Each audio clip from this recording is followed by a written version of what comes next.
WBCS prelims পরীক্ষায় objective English যারা প্রতি বছরে ছেড়ে আসো অথবা আন্দাজে ঠিক করো, তাদের জন্য এই অবজেক্টিভ ইংলিশের ইবুকটি খুবই গুরুত্বপূর্ণ। কারণ অবজেক্টিভ ইংলিশের এই ইবুকের মধ্যে যে 1000 এমসিকিউ দেওয়া আছে, সেটি যদি তোমরা সঠিকভাবে প্র্যাকটিস করে যাও, তাহলে ডব্লিউবিসিএস প্রিলিমস পরীক্ষায় 25-এর মধ্যে অনায়াসে তোমরা 17+ স্কোর করতে পারবে। ই বুকসটি একেবারে লেটেস্ট প্যাটার্নের উপরে তৈরি করা হয়েছে, রিসেন্টলি আপডেট করা আছে, এবং এখানে 1000 এমসিকিউ 40টা সেটের মাধ্যমে কমপ্লিট করা আছে। এই ইবুকে মোট পেজের সংখ্যা 90টি। যারা ডব্লিউবিসিএস প্রিলিমসের পরীক্ষা আরো বেটারভাবে করতে চাইছো এবং ইংলিশটাকে সঠিকভাবে প্রস্তুতি নিতে চাইছো, তারা আমাদের এই ইবুকটি সংগ্রহ করতে পারো। ভিডিও ডেসক্রিপশনে পেমেন্ট লিঙ্ক দেওয়া আছে, সেখান থেকে পেমেন্ট করে আমাদের এই ইবুকটি নিজেদের কাছে রেখে দাও প্রিপারেশনের জন্য। এবং আজকের ক্লাসটি আমাদের এই অবজেক্টিভ ইংলিশের ইবুক থেকে করানো হয়েছে। চলো আজকের ক্লাসটি আমরা সম্পূর্ণভাবে দেখে নিই। নমস্কার বন্ধুরা, এমএইচ এডুকেশন ল্যাবে আপনাদের সকলকে স্বাগত।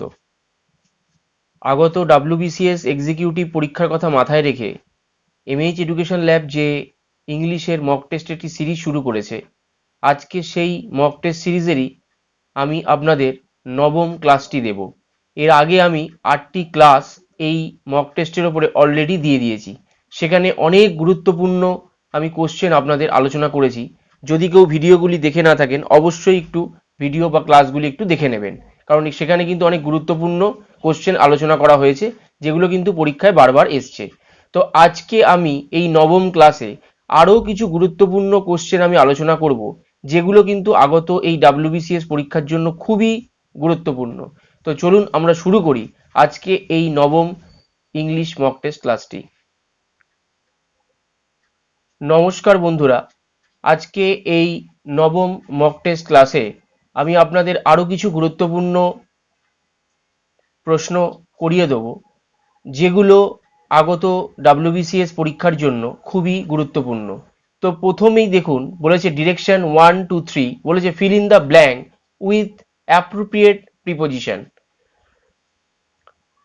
তো আমি প্রথম ক্লাস থেকেই আপনাদের আমি বলে আসছি যে ডাব্লিউবিসিএস এ কিন্তু 1 থেকে 3টি, কখনো কখনো 1 থেকে 4টিও প্রিপোজিশন কিন্তু আসেই। সুতরাং এই অ্যাপ্রোপ্রিয়েট প্রিপোজিশনটি কিন্তু আমাদের খুব ভালো করে রাখতে হবে। তো প্রথম দেখুন, কোশ্চেনটিতে বলেছে I am only slightly acquainted dash him. I am only slightly acquainted dash him. মনে রাখবেন, অ্যাকুয়েন্টেডের পরে সবসময় উইথ প্রিপোজিশন বসে, অর্থাৎ অ্যাকুয়েন্টেড উইথ।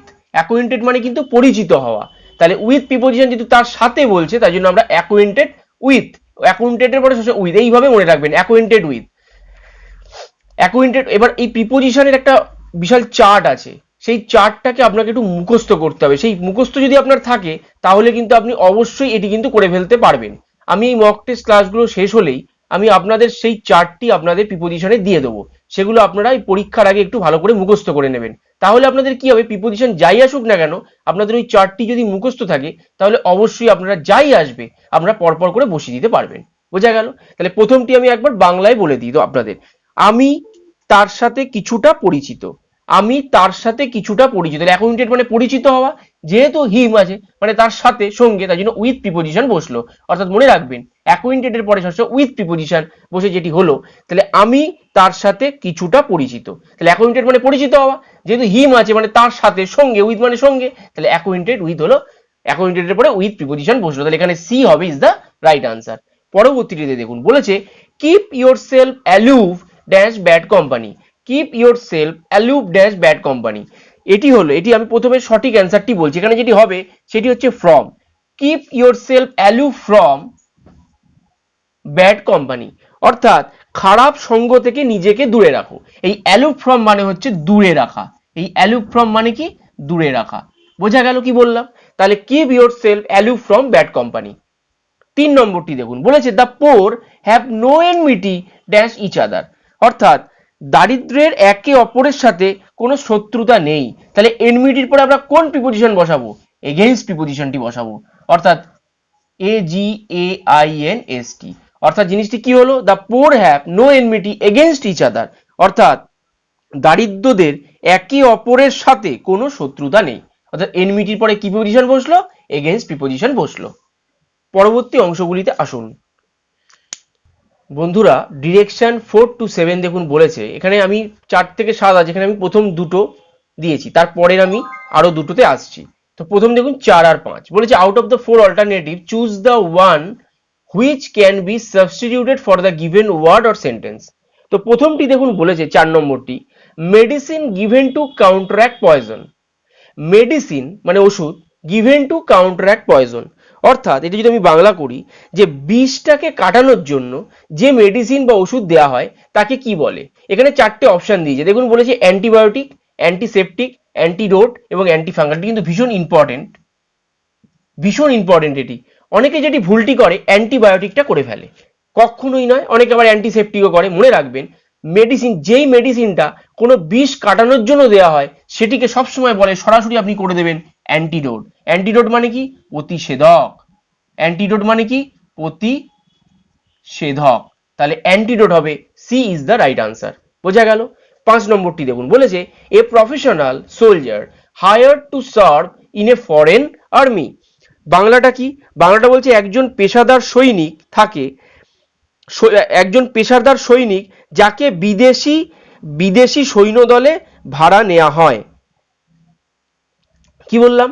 একজন পেশাদার সৈনিক যাকে বিদেশি সৈন্যদলে ভাড়া নেওয়া হয়।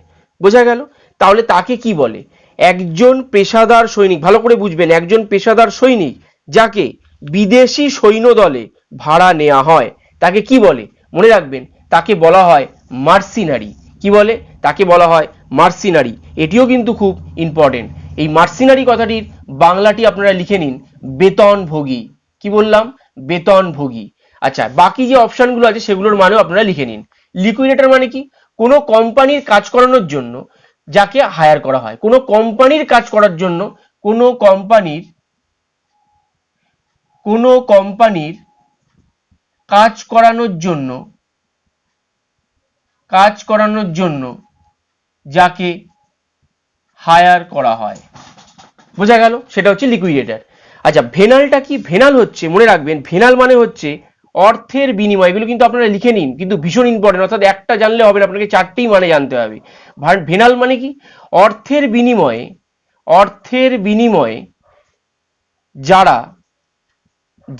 যারা অন্যায় কাজকর্ম করে, অর্থের বিনিময়ে যে বা যারা অন্যায় কাজ করে তাদের বলা হয় ভেনাল। আর হার্লিং কি? হার্লিং হচ্ছে কি? হার্লিং হচ্ছে ঠিকাদার মজদুর। হার্লিং কি? হার্লিং হচ্ছে ঠিকাদার মজদুর, তাদের বলা হচ্ছে হার্লিং। তাহলে এখানে এই তিনটির মধ্যে কোনোটি হবে না। তাহলে এখানে যেটি হবে, অর্থাৎ একজন পেশাদার সৈনিক যাকে বিদেশি সৈন্যদলে ভাড়া নেওয়া হয় তাকে বলা হচ্ছে বেতনভোগী, অর্থাৎ মার্সিনারি। পরবর্তী অংশগুলিতে আসুন।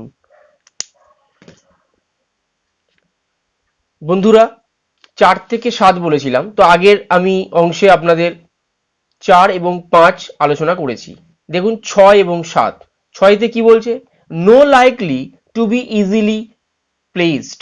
No likely to be easily placed, এটাও কিন্তু ভীষণ ইম্পর্টেন্ট। এর মানেটা কি? এর মানে হচ্ছে যে সহজেই খুশি হয় না। কি বললাম? যে সহজেই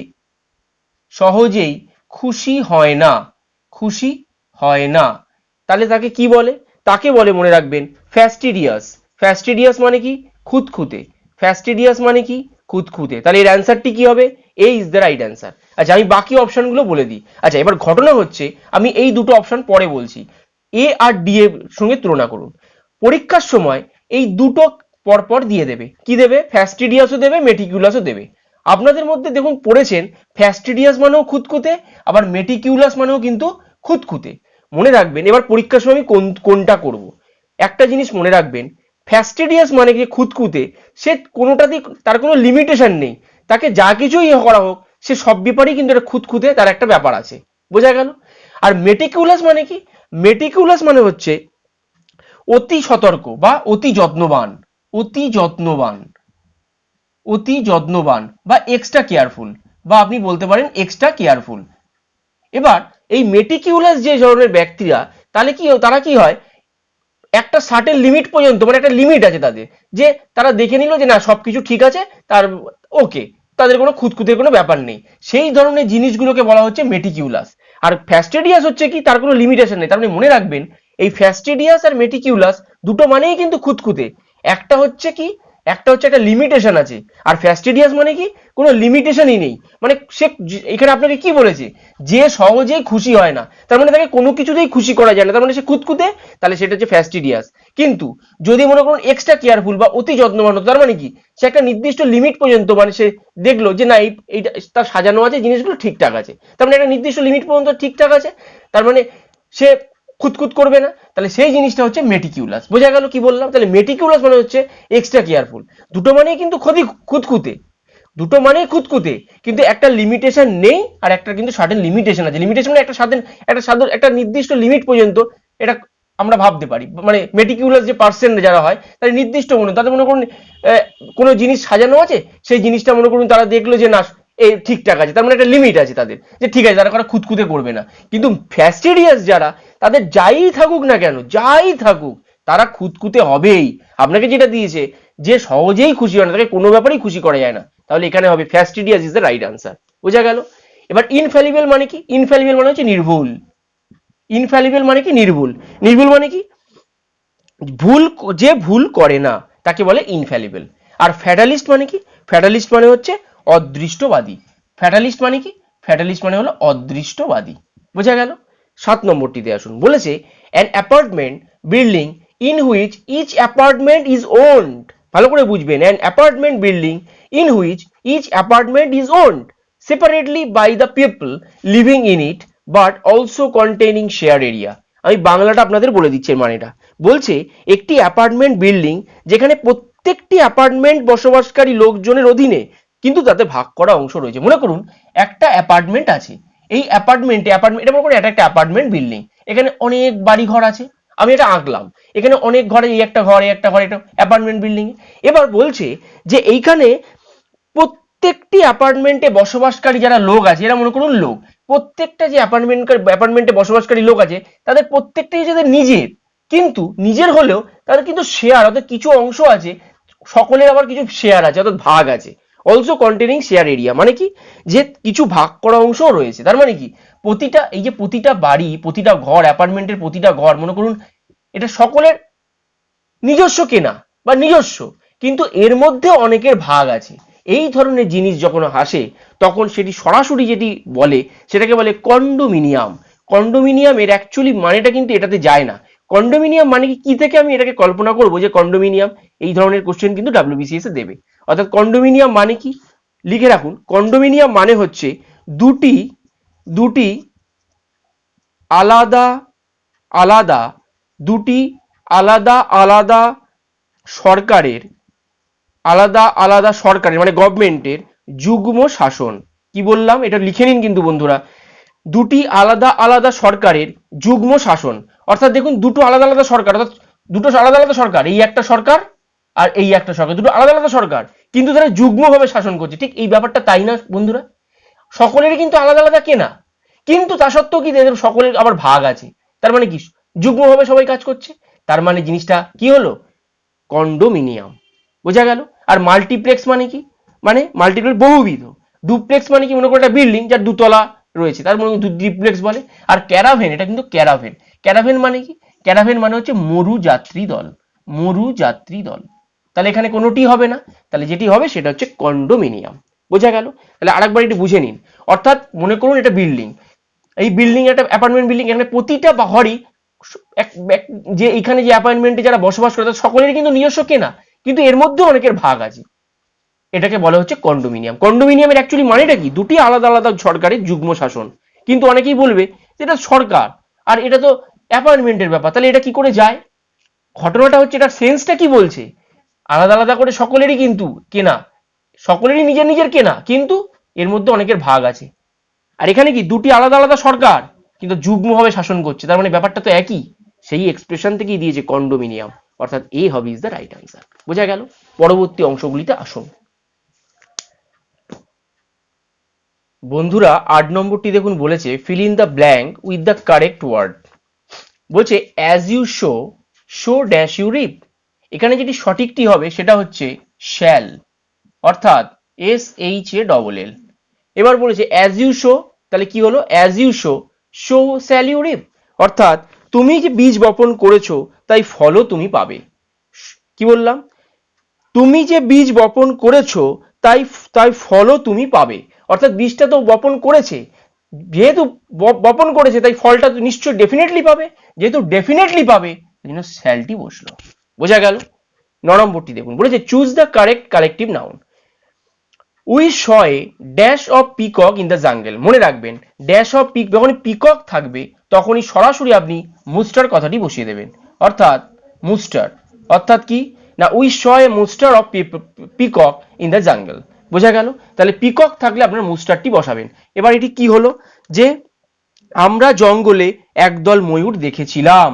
আমরা জঙ্গলে একদল ময়ূর দেখেছিলাম, অর্থাৎ মুস্টার অফ পিকক মানে একদল ময়ূর। এবার এই ক্লাম, ফ্লাইট আর হার্ড এটা কখন বসবে মনে রাখবেন, ক্লাম কথাটি ইউজ করা হবে কখন না কোনো গাছের ক্ষেত্রে, ফর ট্রি, লিখে নিন ফর ট্রি বা প্ল্যান্ট যাই বলুন না কেন। আর ফ্লাইট কখন ইউজ করা হবে, কোনো পাখির ক্ষেত্রে, ফর ফ্লাইং, কিছু ফ্লাইং কোনো অবজেক্টের ক্ষেত্রে, ফ্লাইং অবজেক্ট যেমন পাখি, বার্ড, এগুলোর ক্ষেত্রে ফ্লাইট কথাটি ব্যবহৃত হয়। আর হার্ড কথাটি অনেকগুলোর ক্ষেত্রে ব্যবহৃত হয়, সেটা আপনি লিখে নিন, গাধা, ঘোড়া, হরিণ, গরু, মহিষ, আচ্ছা তারপরে হচ্ছে হাতি, জিরাফ, তারপরে হচ্ছে আপনার যে কোনো গবাদি পশু, এগুলোর ক্ষেত্রে যে কোনো গবাদি পশু এক্সেট্রা, এগুলোর ক্ষেত্রে আপনার হার্টটি বসে। কিন্তু এখানে বলেছে পিকক, পিকক থাকলে আপনারা যেটি করবেন সেটি হচ্ছে মোস্টার। আর গাধা, ঘোড়া, হরিণ, গরু, মহিষ, হাতি, জিরাফ যাই থাকুক সেটা হচ্ছে হার্ট কথাটি দেবেন। বোঝা গেল? 10 নম্বরটি দেখুন, বলেছে fill in the blank with the suitable word. While crossing the highway, a 5-year-old child was knocked down by a car. এখানে যেটি হবে সেটি হলো ডাউন কথাটি হবে, অর্থাৎ নক ডাউন, অর্থাৎ বি হবে ইজ দ্য রাইট আনসার। অর্থাৎ জিনিসটি যেটি হলো যে হাইওয়েটি পার হওয়ার সময় একটি 5 বছরের শিশু গাড়ির ধাক্কায় ছিটকে পড়লো। নকডাউন মানে কি ছিটকে পড়া। বোঝা গেল? নকডাউন মানে কি ছিটকে পড়া।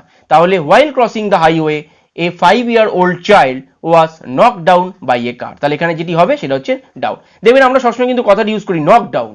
নকডাউন মানে কি ছিটকে পড়া। বোঝা গেল? পরবর্তী অংশগুলিতে আসুন।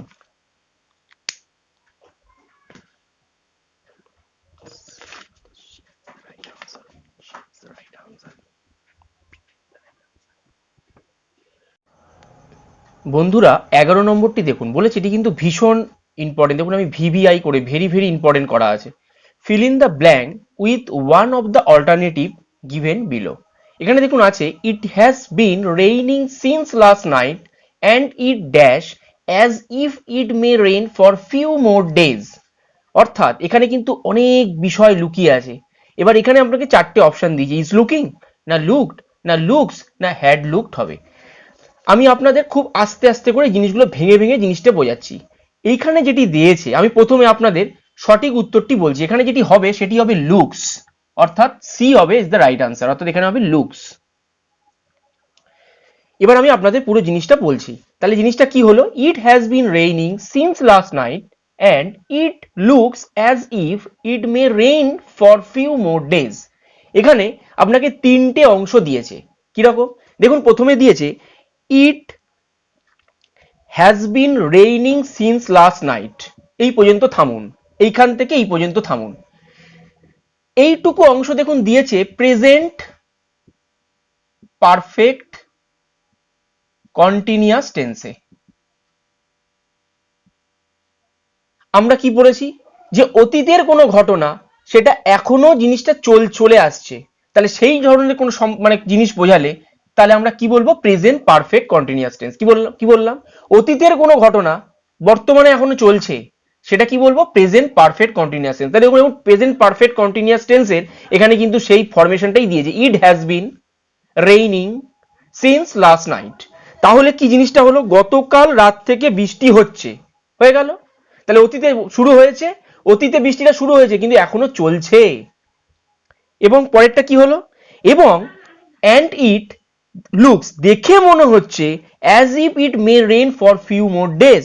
তার মানে কি এখানে 3টে জিনিস, এক এইটা, আর এক এইটা, আর আরেকটা it may rain for few more days. 3টে জিনিসে ভাগ আছে। অর্থাৎ কি জিনিসটা হলো, গতকাল রাত থেকে বৃষ্টি হচ্ছে, স্টপ, দেখে মনে হচ্ছে, এই যে and it looks as if, দেখে মনে হচ্ছে it may rain for few more days, আরো কয়েকদিন বৃষ্টি হতে পারে, তার মানে এটা ফিউচারে, ইট মে হতে পারে, ওই জন্য it may rain for few more days. এইবার ঘটনার তিনটে জিনিস হয়েছে, কিরকম? এক হচ্ছে গতকাল মানে অনেকদিন ধরে বৃষ্টিটা হয়েছিল, মানে গতকাল রাত থেকে বৃষ্টি হচ্ছে, তার মানে গতকালে বৃষ্টিটা শুরু হয়েছিল, তার রেস্টটা এখনো চলছে। এই পর্যন্ত একটা it has been raining since last night, এই জায়গাটা ভালো করে বুঝবেন, হলো এই পর্যন্ত। তারপরে কি দেখে মনে হচ্ছে, তাহলে দেখে মনে হচ্ছে কি বৃষ্টিটা কিন্তু এখন হচ্ছে, দেখে মনে যখন হচ্ছে তাহলে এইটুকু হচ্ছে দেখে মনে হচ্ছে, তার মানে এইটুকু প্রেজেন্ট টেন্স, প্রেজেন্ট টেন্স। আর কি it may rain for few more days, অর্থাৎ দেখে মনে হচ্ছে আরো কয়েকদিন বৃষ্টি হতে পারে, তাহলে বাকি পোর্শনটা কি হয়ে গেল, মানে ভবিষ্যতের কথা বলছে, হতে পারে ভবিষ্যতের কথা বলছে।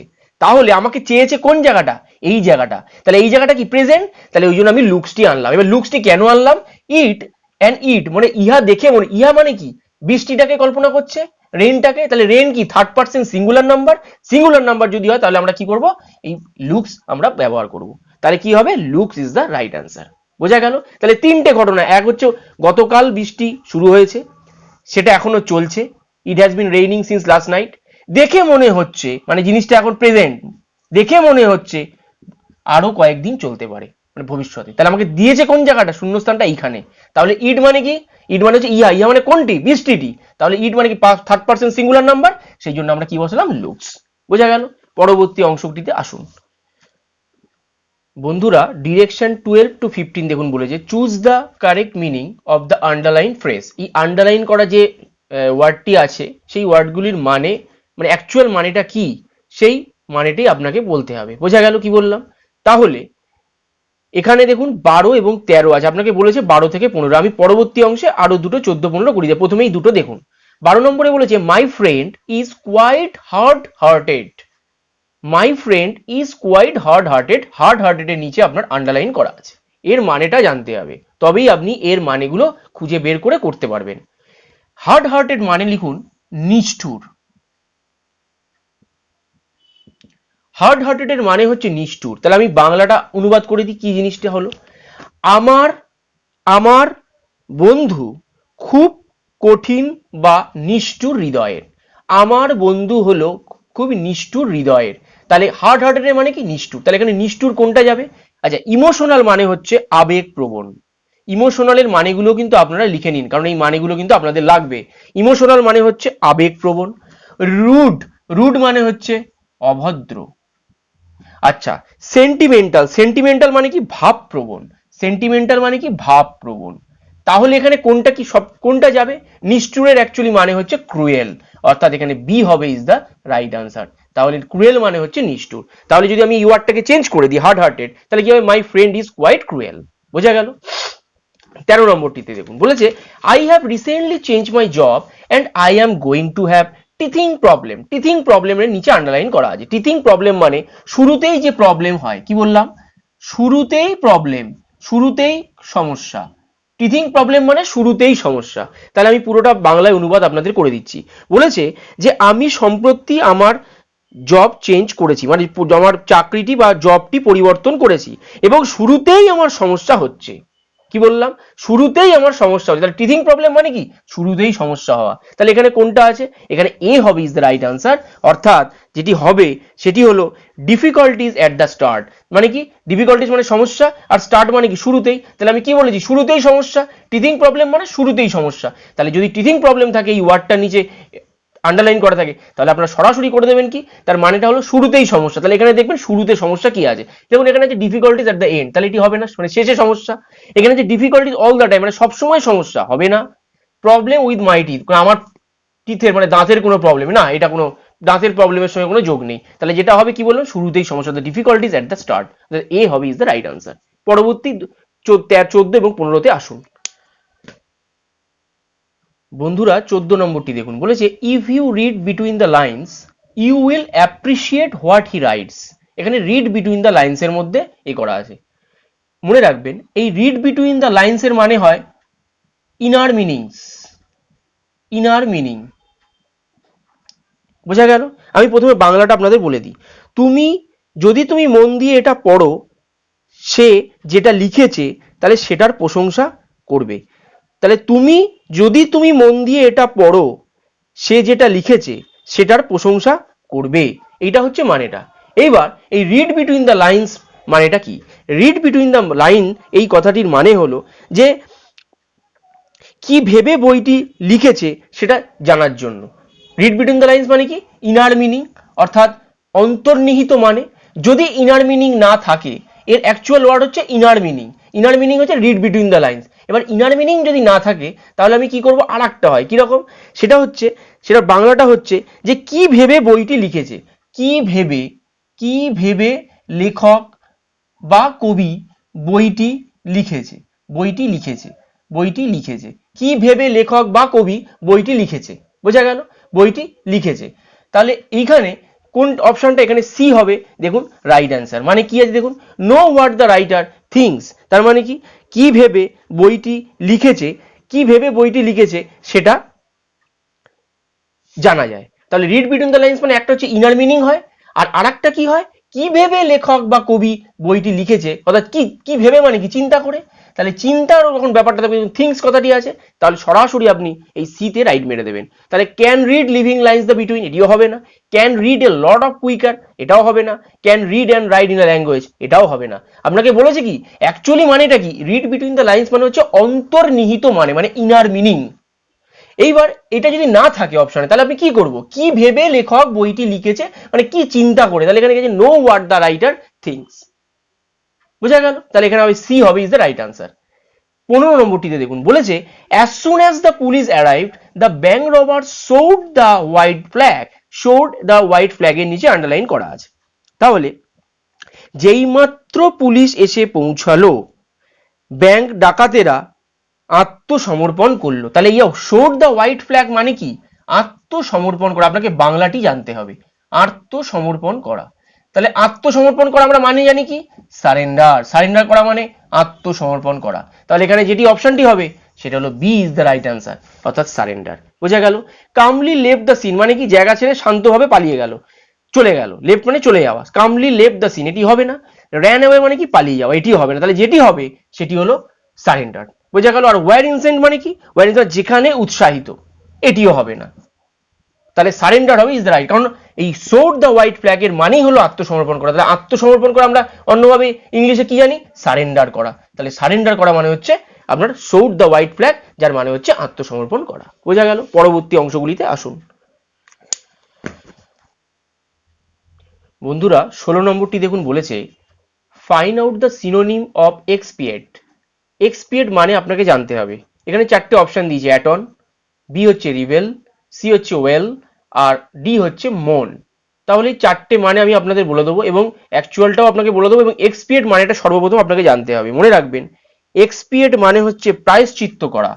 এক্সপিয়েট মানে হচ্ছে প্রায়শ্চিত্ত করা। এক্সপিয়েট মানে হচ্ছে প্রায়শ্চিত্ত করা। এবার এই এক্সপিয়েট প্রায়শ্চিত্ত করার মধ্যে এখানে দেখুন আছে এ, অ্যাটন। অ্যাটন মানে কি? অ্যাটনও মানে কিন্তু প্রায়শ্চিত্ত করা, প্রায়শ্চিত্ত করা। আবার রিবেল, রিবেল মানে কি? রিবেল মানে হচ্ছে বিদ্রোহী, রিবেল মানে হচ্ছে বিদ্রোহী। ওয়েল মানে কি? ওয়েল মানে হচ্ছে দুঃখ প্রকাশ করা, ওয়েল মানে হচ্ছে দুঃখ প্রকাশ করা। আর মন, মন মানে কি? ক্রন্দন, মন মানে হচ্ছে ক্রন্দন। বোঝা গেল? তাহলে এখানে কোনটা যাবে? এক্সপিয়েট মানে কি? প্রায়শ্চিত্ত করা। তাহলে এখানে প্রায়শ্চিত্ত কোনটা? অ্যাটন, অর্থাৎ এ হবে ইজ দ্য রাইট আনসার। বোঝা গেল? 17 নম্বরটি দেখুন বলেছে fill in the blank with appropriate verb. The jury dance divided in their opinions. বলছে জুরি তাদের মতামতে বিভক্ত ছিল। জুরি মানে কোন জুরিটার কথা বলছে? জুরি মানে এ গ্রুপ অফ, কি বললাম? জুরি মানে এ গ্রুপ অফ জাজ। কি বললাম?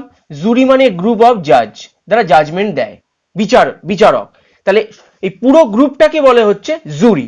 তাহলে মনে রাখবেন, এই জুরিটা দেখে অনেকে করে কি? এই ওয়াসটি বসিয়ে দেয়। জুরি আছে, তাহলে থার্ড পারসন সিঙ্গুলার নাম্বার, তাহলে এখানে আমি ওয়াসটি বসিয়ে দেবো। কখনোই নয়। জুরি মানে জেনে রেখে দিন, জুরি মানে হচ্ছে গ্রুপ অফ জাজ। তার মানে অনেকগুলো জাজের সমারকে বলে জুরি, যারা জাজমেন্ট দেয়। তাহলে বলছে বাংলাটা কি? জুরি তাদের মতামতে বিভক্ত ছিল। তার মানে জুরি এখানে যেটা হবে, যেহেতু এটা প্লুরাল হয়ে যাচ্ছে, তাহলে এখানে হয়ে যাবে ওয়্যার। তাহলে হবে the jury were divided in their opinions. তাহলে এখানে সি হবে ইজ দ্য রাইট আনসার। বোঝা গেল? 18 নম্বরটি দেখুন বলেছে fill in the blank with an appropriate auxiliary verb. বলেছে a great many people dash failed to do justice to their roles. কি বললো? A great many people dash fail to do justice to their roles. এখানে যেটি সঠিক answer যেটি হবে সেটি হবে হ্যাভ। আমি প্রথমে তারপর আমি আলোচনা করছি, এখানে হ্যাভ হবে অর্থাৎ এইচ এ ভি, অর্থাৎ the great many people have fail to do justice to their roles. যেটা দাঁড়াচ্ছে অনেক লোকই তাদের কর্তব্যের প্রতি ন্যায় বিচার করতে ব্যর্থ হয়েছে। অনেক লোকই তাদের কর্তব্যের প্রতি ন্যায় বিচার করতে ব্যর্থ হয়েছে। এটা হচ্ছে বাংলাটা, বোঝা গেল? এইবার এখানে আমি কেন হ্যাভ বসালাম, কেন ইজ বা হ্যাভ বিন আজ এগুলো বসালাম না, মনে রাখবেন এখানে যে কথাটি আছে এ গ্রেট মেনি, মনে রাখবেন এটা লিখে নিন, এ গ্রেট মেনি, এ গ্রেট মেনি, এ গ্রেট মেনি, এ গ্রেট মেনি, তারপরে হচ্ছে many, A great many, many, a good many, good many, এইগুলো যদি থাকে, কি বললাম, এ great many, many, a good many, many, A great many, a good many, always, always, always used, always used with, always used with plural noun and plural verb. এটি আপনারা একটু লিখে রেখে দেবেন। কি বললাম? মনে রাখবেন এই জিনিসটা এ great many, a good many, many এখানে কিন্তু এ গ্রেট মেনি না দিয়ে গুড মেনিও দিতে পারতো, এখানে এ গ্রেট মেনি না দিয়ে শুধু মেনিও দিতে পারতো। যাই দিক, এ গুড মেনি দিক বা শুধু মেনি দিক, যাই দিক, মনে রাখবেন এ great many, many, a good many always used with plural noun and plural verb. মানে প্লুরাল নাউন হবে, দেখুন প্লুরাল নাউন আছে পিপল, প্লুরাল নাউন, এখানে যে ভার্বটি হবে অবশ্যই প্লুরাল ভার্ব হবে, এটি জেনে রেখে নিন, এটা কিন্তু একটা এরর কারেকশনে দেয়। তাহলে এ গ্রেট মেনি যখন আপনি প্রথমেই যখন দেখে নেবেন, আপনাকে কিচ্ছু চিন্তা করতে হবে না, আপনি ইংলিশ বুঝতে পারেন না, কিচ্ছু জানতে হবে না, আপনি শুধু জেনে রেখে দিন এই ট্রিক্সটি যে এ গ্রেট মেনি যদি থাকে, তার সাথে আমি আরো কিছু ওয়ার্ড বলেছি, কি এ গ্রেট মেনি, শুধু এ গ্রেট মেনি তো জানলে হবে না, তার সাথে আরো কিছু আছে, কি যদি এ গ্রেট মেনি থাকে বা মেনি থাকে বা এ গুড মেনি থাকে, যদি থাকে এই লেখাটি ফার্স্টে, তাহলে সরাসরি দেখবেন এর পরে যে নাউনটি আছে এটা প্লুরাল নাউন হতেই হবে এবং তারপরে যে ভার্বটি বসবে অবশ্যই প্লুরাল হবে, সেই জন্য আমি হ্যাভটি নিলাম। বোঝা গেল? পরবর্তী অংশটিতে আসুন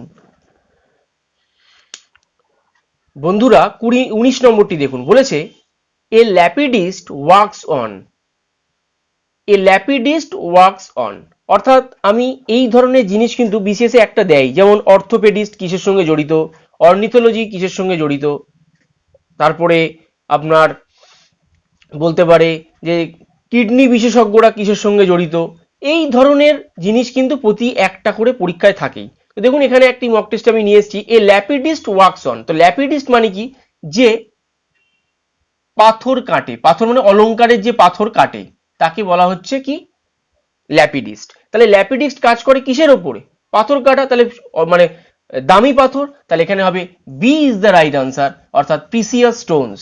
তাহলে lapidist works on precious stones. Teeth হবে না, টিথ মানে দাঁত, ফিড মানে পায়ের পাতা, আর কসমেটিক্স মানে তো জানেন কেমিক্যাল যে সমস্ত কসমেটিক্স গুলো আমরা ক্রিম ফ্রিম সেটাও নয়, তাহলে এটিও হবে না, এটিও হবে না, এটা তাহলে যেটি হবে সেটি হলো প্রিসিয়াস স্টোনস। 20 নম্বরটিতে দেখুন, বলেছে চেঞ্জ দ্য ভয়েস। আজকে দেখুন যে ভয়েসটা নিয়ে এসেছি সেটা একটা পাস্ট টেন্সের উপরে। দেখুন এখানে অ্যাক্টিভে যেটা দেয়া আছে, এটা অ্যাক্টিভে দেয়া আছে, সেখান থেকে আমাকে প্যাসিভ করতে হবে। তাহলে বলেছে আই রোট এ লেটার, আমি একটি চিঠি লিখেছিলাম, আই রোট মানে পাস্ট টেন্সে। তাহলে আপনাকে সর্বপ্রথম যে কাজটি করতে হবে, প্রথম শর্ত আপনাকে দেখতে হবে এটা কোন টেন্সে আছে।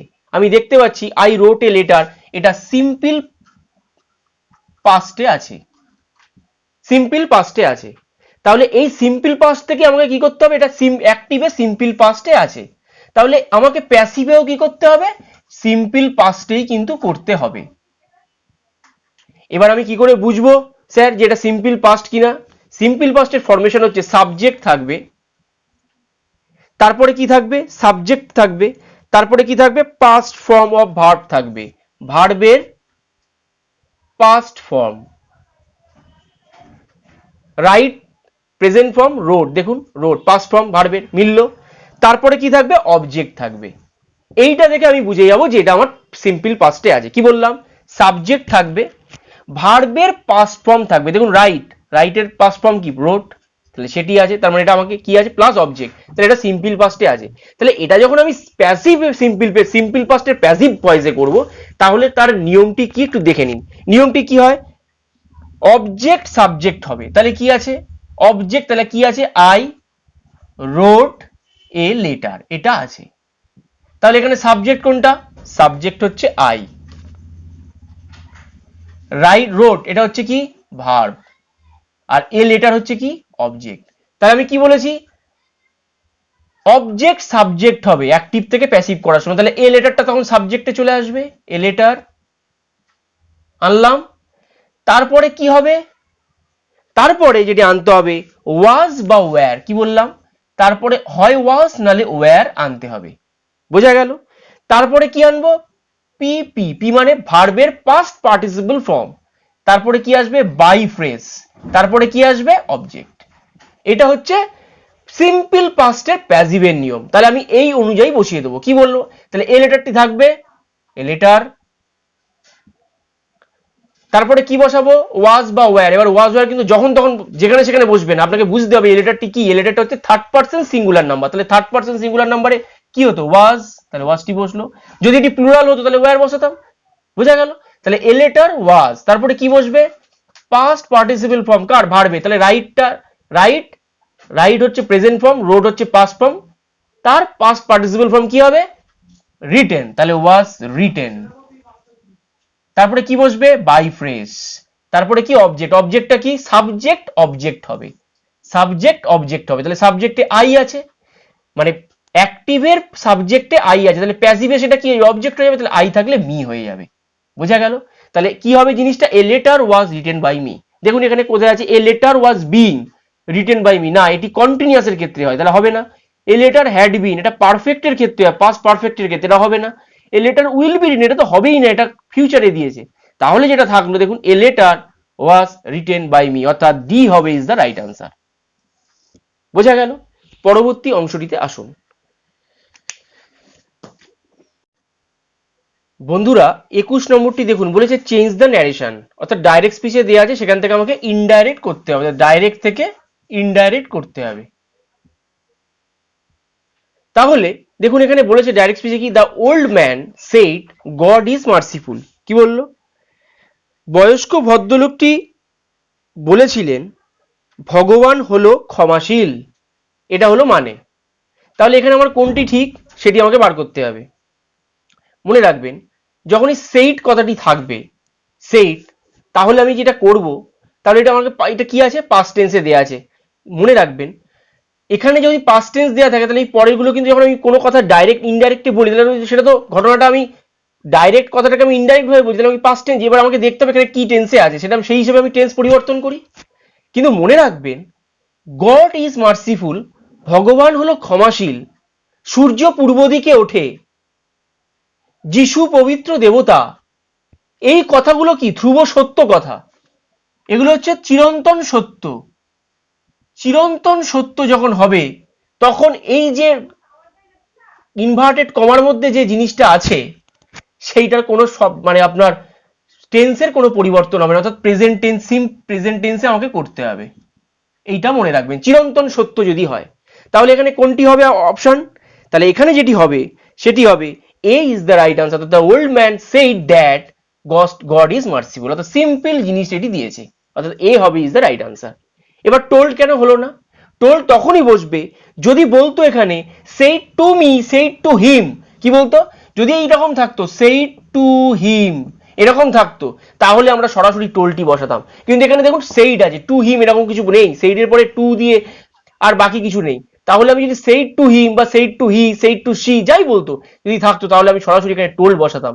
যেহেতু এখানে সেইড শুধু রয়েছে, সেই জন্য আমরা সেইডটি বসালাম। আর এটি তো জিজ্ঞাসা, এটাও হবে না, কারণ এটা জিজ্ঞাসা করা বোঝাচ্ছে না, তাহলে এটিও হবে না, এটিও হবে না, তাহলে যেটি হবে সেটি হবে the old man said, simple, the old man said that god is merciful, অর্থাৎ ভগবান হলো ক্ষমাশীল। যদি চিরন্তন সত্য থাকে মনে রাখবেন এখানে কিন্তু যেহেতু সেইড তাহলে পাস্ট টেন্সে আছে, তাহলে অনেকে কি করবে গড ওয়াজ মার্সিফুল বা এরকম করে দেবে, কিন্তু কখনোই নয়, এখানে টেন্সের কোনো পরিবর্তন হবে না, যেরকম সিম্পল প্রেজেন্টে আছে এখানে এটা সিম্পল প্রেজেন্টেই হবে। বোঝা গেল চিরন্তন সত্য যেগুলো। 22 নম্বরটি দেখুন, বলেছে the teacher gave us explicit instruction, মানে টিচার আমাদের দিয়েছিল। এক্সপ্লিসিট মানে কি, ইনস্ট্রাকশন মানে তথ্য, এক্সপ্লিসিট মানে হলো আপনাকে জানতে হবে এক্সপ্লিসিটের মানেটা কি। এক্সপ্লিসিট মানে হলো বিশদ, এক্সপ্লিসিট মানে হলো বিশদ, মানে বিশদ মানে কি ডিটেল, কোনো কিছু ডিটেল ইনস্ট্রাকশন। অর্থাৎ টিচারটি অর্থাৎ শিক্ষকটি আমাদের দিয়েছিল বিশদ তথ্যগুলো। তাহলে এক্সপ্লিসিট মানে কি, বিশদ মানে ডিটেল, তাহলে এখানে ডিটেল আছে, হ্যাঁ D is the right answer. তাহলে কি বলেছে, choose the nearest in meaning, মানে নিয়ারেস্ট মানে কি সিনোনিম, তাহলে এক্সপ্লিসিটের সিনোনিম কি হবে, ডিটেল। এবার ডেলিভারেটের মানেটা কি এটাও জেনে নিন। ডেলিভারেট মানে হচ্ছে ইচ্ছাকৃত, ডেলিভারেট মানে হলো ইচ্ছাকৃত, ডেলিভারেট মানে হলো ইচ্ছাকৃত। রিসলভেবল মানে সমাধানযোগ্য। আর ডেমনস্ট্রেটিভ মানে নির্দেশক, মানে যেটা নির্দেশ দিচ্ছে, ডেমনস্ট্রেট করছে, সেটা হচ্ছে নির্দেশক। আর ডিটেল মানে বিশদ, তাহলে এখানে এক্সপ্লিসিটের মানে কি বিশদ, তাহলে এখানে যেটি হবে ডিটেল, ডি হবে ইজ দ্য রাইট আনসার। বোঝা গেল। পরবর্তী অংশগুলিতে আসুন বন্ধুরা। 23 নম্বরটি দেখুন, বলেছে দ্য অ্যান্টোনিম অর্থাৎ বিপরীত শব্দ বলেছে কি, of the word indigenous. Indigenous মানে কি, ইন্ডিজেনাস মানে হলো দেশীয়। এই বাংলাগুলো কিন্তু আপনারা একটু লিখে নিন, তাহলে কিন্তু আপনাদের সুবিধা হবে। দেশীয়, তাহলে ইন্ডিজেনাস মানে কি দেশীয়, তাহলে এর বিপরীত শব্দ কি হবে, অবশ্যই দেশীয় বিদেশি, মানে দেশি বিদেশি, তাহলে কি হবে ফরেন, অর্থাৎ বি হবে ইজ দ্য রাইট আনসার। আচ্ছা নেটিভ মানে জেনে নিন, নেটিভ মানে হচ্ছে স্থানীয়, নেটিভ মানে কি স্থানীয়। ইন্টারনাল মানে কি, ইন্টারনাল মানে লিখে দেখে দিন আভ্যন্তরীণ। আর হোম ব্রিড মানে কি, হোম ব্রিড মানে হচ্ছে বাড়ি পৃষ্ঠ, তাহলে এখানে যেটি হবে সেটি হলো ফরেন। বোঝা গেল। আচ্ছা আরেকটি হচ্ছে দেখুন 24 নম্বরে দিয়েছে, এটি 24 আর 25 এটা এরর কারেকশন দিয়েছে। এবার আমি প্রথমে 24 এর এরর কারেকশনটা আপনাদের বুঝি, তারপর আমি 25-এ আসছি, ভালো করে বুঝে নিন। বলেছে the road is closed as it is under repair. এবার আপনাকে এ বি সি ডি দিয়েছে, এরকম চারটে অপশন আপনার থাকবে এ বি সি ডি, যেটা ভুল আছে মনে করুন, এখানে মনে করুন বিটি ভুল আছে, সাপোজ আমি ধরে নিলাম, তাহলে বিতে গিয়ে আপনাকে ওএমআর সিট এরকম করতে হবে, এটা জেনে রেখে দিন, অনেকে কিন্তু জিনিসটি ভুল করে। বোঝা গেল। তাহলে আমি এটা এবার আপনাকে বোঝাচ্ছি আসল জিনিসটা কি। দ্য রোড ইজ এটা এ তে আছে, close as it is B তে আছে, এটা আন্ডার রিপেয়ার, এখানে কোনটা ভুল আছে মনে রাখবেন। এর বাংলাটা হচ্ছে রাস্তাটি বন্ধ কারণ এটি মেরামত চলছে, তাহলে এখানে মনে রাখবেন রিপেয়ার করার, মেরামত করা, এটি কিন্তু ভার্ব হিসেবে যদি থাকে তাহলে কিন্তু রিপেয়ার হয়। কিন্তু এইখানে যেটি দাঁড়াচ্ছে যে রাস্তাটি বন্ধ কারণ এটি মেরামত চলছে, কি চলছে, মেরামত চলছে, তাহলে এখানে নাউন হিসেবে কাজ করছে। মনে রাখবেন রিপেয়ার যখন নাউন হিসেবে থাকে তখন এর সাথে শুধু রিপেয়ার হয় না, রিপেয়ার্স হয়, অর্থাৎ এস যুক্ত হবে, তার মানে সি ইজ রাইট আনসার। অর্থাৎ এখানে কি সবই ঠিক আছে, the road is close as it is under repairs হবে, অর্থাৎ কি হবে রিপেয়ার না, রিপেয়ার ভার্ব হলে রিপেয়ার হতো, কিন্তু যেহেতু এখানে ঘটনাটি রিপেয়ারটা এখানে নাউন হিসেবে ইন্ডিকেট করছে, তাহলে এখানে সবসময় এস বসবে। কি বললাম বোঝা গেল। এবার এই ঘটনাটা আরো অনেক ক্ষেত্রে প্রযোজ্য, যেরকম মনে করুন অর্ডার, এগুলো লিখে নিন, অর্ডার, আরেকটা কি ফোর্স, আরেকটা কি ডিটেল। এই কথাগুলো যদি থাকে এবং এই কথাগুলো অবশ্যই যদি নাউন ফর্মে থাকে তাহলে এর সাথে এস যুক্ত করতে হয়। কি বললাম, যেমন ফোর্স দিয়ে মনে করুন থাকলো দ্যাট, মনে করুন অর্ডার দিয়ে আমি যদি করি তাহলে কি হবে, দে গেভ মি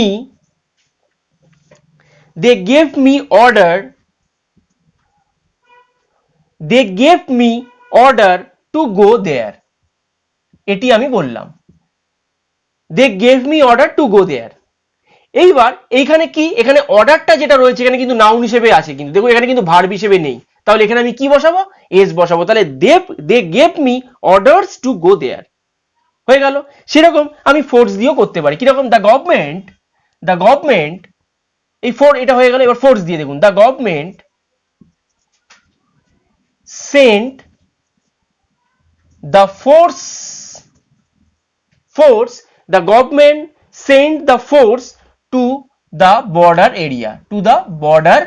area মনে রাখবেন এখানে কোনটি ভুল তাহলে বন্ধুরা, কারণ এখানে the government sent the force, মানে গভর্নমেন্ট সরকারটি পাঠিয়েছে কোথায়, বর্ডার এরিয়াতে ফোর্সদের। এবার এখানে কাকে পাঠিয়েছে, ফোর্স, তাহলে এখানে ফোর্স শেষ হবে, কেননা আমি কি বলেছি, অর্ডার, ফোর্স, ডিটেল এগুলো যদি নাউন হিসেবে বসে তাহলে এর সাথে অবশ্যই এস যুক্ত হবে। এখানে দেখুন রিপেয়ারসও তাই হয়েছে, মনে রাখবেন রিপেয়ার, অর্ডার, ফোর্স, ডিটেলস এই কথাগুলো যদি থাকে এবং সেটা যদি অবশ্যই নাউন ফর্মে থাকে তাহলে অবশ্যই তারপরে এস আমরা যুক্ত করে দেব। বোঝা গেল? 25 নম্বরটিতে আসুন। এরকম ইংলিশের অনেক নিয়ম আছে, আমি আস্তে আস্তে এক একটা মক টেস্টে আপনাদের ব্যাপারটি সব ক্লিয়ার করে দেবো, আপনাদের চিন্তা করার কোনো ব্যাপার নেই। 25 নম্বরটিতে আসুন। দেখুন বলেছে দ্য টিচার অর্ডার্ড। এবার আপনাদের প্রশ্ন হতে পারে, স্যার আপনি তো বলেছেন আগেরটাতেই অর্ডার তো নাউন হিসেবে থাকলে এস হয়, তাহলে এখানে তাহলে এটাই ভুল। মনে রাখবেন এখানে যা টিচার অর্ডার্ড করছে মানে কি, কিছু আদেশ দিচ্ছে, তার মানে সেটা তো এখানে ভার্ব ফর্মে আছে, তাহলে এখানে কি হবে, এখানে এস বসবে না। বোঝা গেল?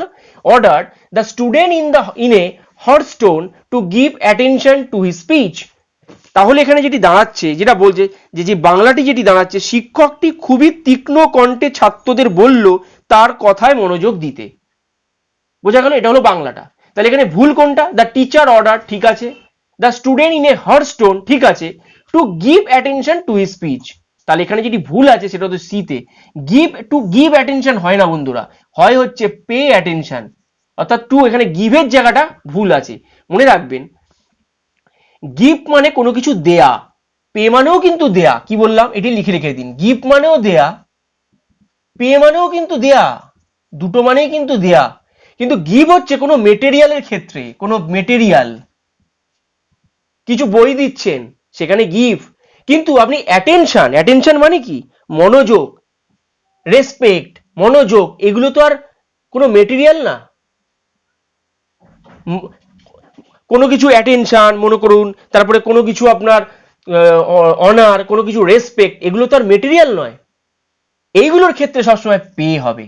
বোঝা গেল? এখানে যদি থাকতো বুক তাহলে আমরা গিফটটি অবশ্যই করতাম, কিন্তু এখানে তো বলেছে অ্যাটেনশন মানে কি, মনোযোগ, তাহলে মনোযোগ তো কোনো বস্তু না, সরি, মনোযোগ তো কোনো বস্তু না, যদি বস্তুর বিশেষ হয় তাহলে গিভ হবে, যদি বস্তু বিশেষে না হয় তাহলে গিভের জায়গাটা কেটে পে অ্যাটেনশন হবে।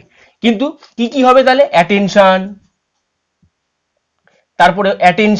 তারপরে হচ্ছে আপনার অনার, রেসপেক্ট, এগুলোর ক্ষেত্রে কোনোদিন গিভ বসে না, এগুলোর ক্ষেত্রে সবসময় হয় পে। তাহলে এখানে যদি ভুল আছে গিভটা কেটে এখানে পে হবে। বোঝা গেল? বন্ধুরা আজকে এই 25টি আপনাদের আলোচনা করলাম, পরবর্তী মক টেস্টে আমি আরো গুরুত্বপূর্ণ কোশ্চেন নিয়ে আপনাদের সামনে হাজির হব। তো যদি পরবর্তী ক্লাসটি আপনাকে অ্যাটেন্ড করতে হয় তাহলে অবশ্যই চ্যানেলটিকে কিন্তু একটি সাবস্ক্রাইব করে রাখবেন, আর বন্ধু বান্ধবদের মধ্যে এই ক্লাসগুলি কিন্তু শেয়ার করতে কিন্তু ভুলবেন না, কারণ শিক্ষা সকলের জন্যই কিন্তু সীমাবদ্ধ নয়, শিক্ষা কিন্তু সকলের জন্য উন্মুক্ত। তো যদি ক্লাসটি ভালো লেগে থাকে বন্ধুরা অবশ্যই কমেন্ট বক্সে কমেন্ট করে জানাবেন, যদি কোনো অসুবিধা থাকে সেটিও কিন্তু আপনারা জানাতে ভুলবেন না। ধন্যবাদ।